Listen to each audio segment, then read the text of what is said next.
Thank you, Mr. Chairman. I want to thank all the witnesses for being here today, and I want to ask Dr. Harper, do students and faculty benefit when an institution of higher education is socioeconomically and racially diverse? Absolutely. How so? Well, for one, let's talk about research.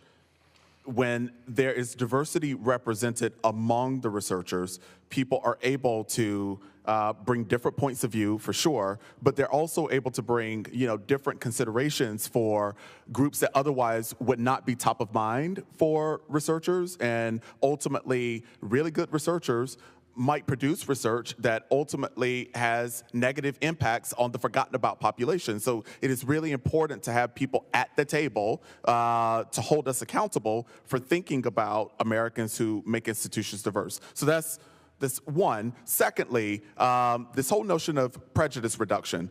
One of the things that is irrefutable is that each of us has implicit bias. We all have it, right?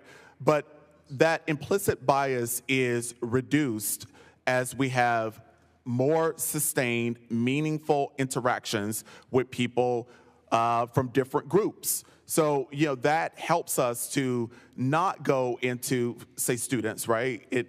Students don't go into the professions then reproducing sexism, racism, homophobia, transphobia, and so on, because they've had the benefit of interacting with people from those various groups when they were undergraduate students. So that ultimately has positive effects, not just on the campuses themselves, but also on our economy and on our democracy. So that's another way of saying that conversations that happen in a classroom can change prejudgments, prejudice, fixed notions we might have had about certain types of people. They have to be repeated, sustained, and high quality. So do only racial minorities benefit from a diverse institution? Absolutely not. In fact, multiple research studies have repeatedly confirmed that white students actually benefit even more from their interactions in a diverse learning environment. Wonderful.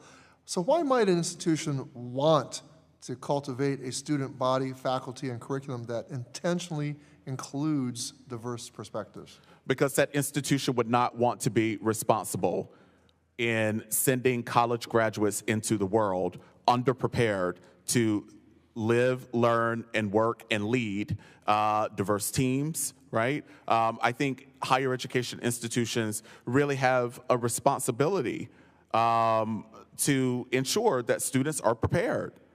Well, great. So the university in my district, the University of California, Riverside, UCR, is one of the most racially and ethnically diverse universities in the nation.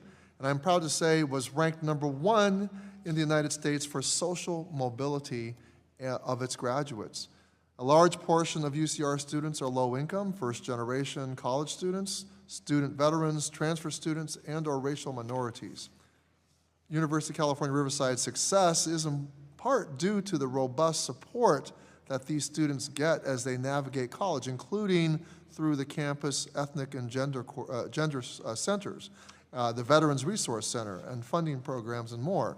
Dr. Harper, what does research show about the retention, success, and graduation rates for students who have access to these types of resources? Yeah, I'm so glad you asked this question. This is one of the strongest areas of research that make, again, irrefutably clear that when campuses have those kinds of resources, that they enrich the college experience, they make the campuses safer for students who are more susceptible to violence, discrimination, harassment, and abuse.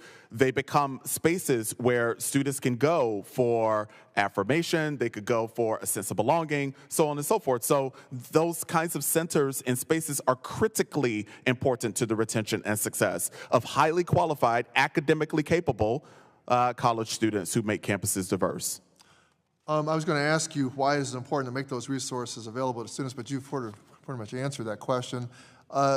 As a follow-up, I wonder if you wouldn't mind citing some of your resources for that research before the committee right now, since we seem to be equating a lot of anecdotal evidence from the right with robust longitudinal peer-reviewed study today?